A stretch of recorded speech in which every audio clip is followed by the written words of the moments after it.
ডাঙৰ খবৰ গুৰুত্বৰভাৱে অসুস্থ হৈ পৰিছে ৰাজ্যৰ প্ৰবীণ অভিনেতা হাঁহিৰ খুৰাক যোগাই আহিছে এইগৰাকী জনপ্ৰিয় অভিনেতাগৰাকী সকলোৱে চিনি পায় সকলোৰে এখন চিনাকি মুখ ৰাজ্যলৈ চিনি পায় অসমবাসীৰ এখন চিনাকি মুখ তেওঁ চিকিৎসাধীন হৈ আছে আপোনাৰ ওচৰত হেউতি আপডেট কি আছে মনোজ দৰা তেওঁ বৰ্তমান চিকিৎসাধীন হৈ আছে তেখেতক অপাৰেশ্যন কৰিব অতি সোনকালে যাৰ বাবে তেখেতৰ অৰ্থৰ যথেষ্ট প্ৰয়োজন হৈছে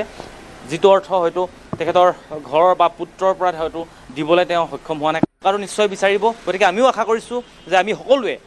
কেৱল আপোনালোক বুলি নহয় আমি সকলোৱে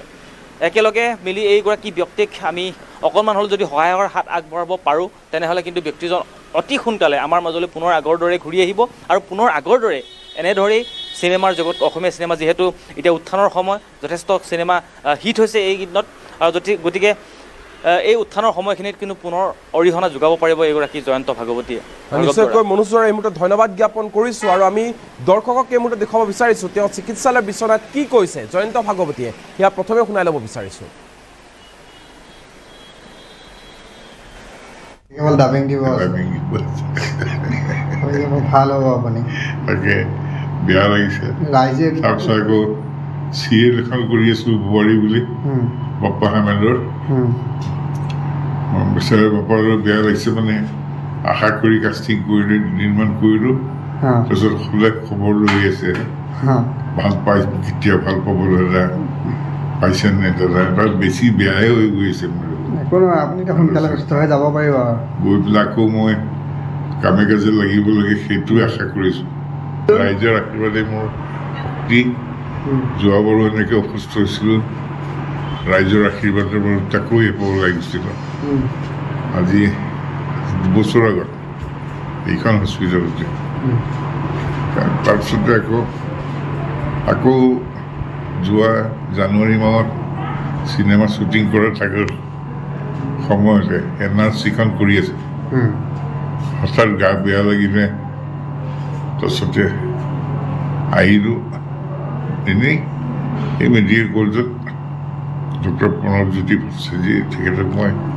হাৰ্টৰ হেৰি কাৰণে সুধিছিলোঁ ক'লে নহয় আপোনাৰ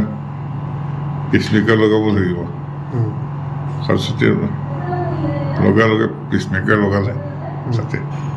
সেইখিনি সময়ত চৰকাৰে মাননীয় মুখ্যমন্ত্ৰী মহোদয়ে মোক গতিকে পেচমেকাৰ এইটো কৰি দিলে চবেই জানে সেইখিনি ৰাতিটোৰ ভিতৰতে পেচমেকাৰ লগালোঁ সকলোৰে আশীৰ্বাদ সহায় সহযোগত ভাল হৈ ওলাই আহিলোঁ ঘৰ পালোঁহি ঘৰ পাই পেলাই মোৰ পৰিবাৰে এই হোলীৰ দিনাখন ৰাতিপুৱা গা পা ধুই পেলাই পাকঘৰ সময়তে তাতে তেওঁ প্ৰেচাৰ ষ্ট্ৰক হ'ল হৈ পেলাই এটা চাইডতে পেৰালাইচিছ হৈ গ'ল এইখন KGMC হস্পিটেলতে প্ৰায় তেওঁ 25-26 দিন ইয়াত থাকিবলগীয়া হ'ল হৈ তাৰপিছত ইয়াৰ পৰা প্ৰাণে বাচি তেওঁ সুস্থ হৈ ঘৰলৈ গ'ল যদিও এতিয়ালৈকে তেওঁ এটা চাইড পেৰালাইচিছ হৈ গ'ল খোজকাঢ়িব পৰা নাই বাকী হাত তাত ভাল হৈছে এতিয়া ঘৰতে ফিজিঅ'থেৰাপি হৈ আছে আৰু সকলোজনে মোৰ ছোৱালীজনী আছে তাই আদাৰদিনে চাইল্ড তাই কথা ক'ব নোৱাৰে খোজকাঢ়িব নোৱাৰে এনেই বাকী ঠিকেই আছে সুস্থ হৈ গতিকে তথাপি তাইৰ পৰিচৰ্যাটো বহুতখিনি ধ্যান কৰিবলগীয়া হয় মুখৰ এখন অন্ত হ'লে মুখৰ উদয় হয় মুখৰ মাজতো হাতিব জানিলে জীৱন মধুৰ হয় আইতাই কয় আপুনি নিজে লিখিছে মই নিজে লিখিবলৈ বিচাৰোঁ মোৰ কবিতা মই লিখোঁ কিবা এইটো এতিয়াও বিচনাত থাকি কবিতাই লিখিব লাগিব কি মনলৈ আহি থাকে পোৱা নোপোৱাৰ নামে জীৱন আইতাই কয়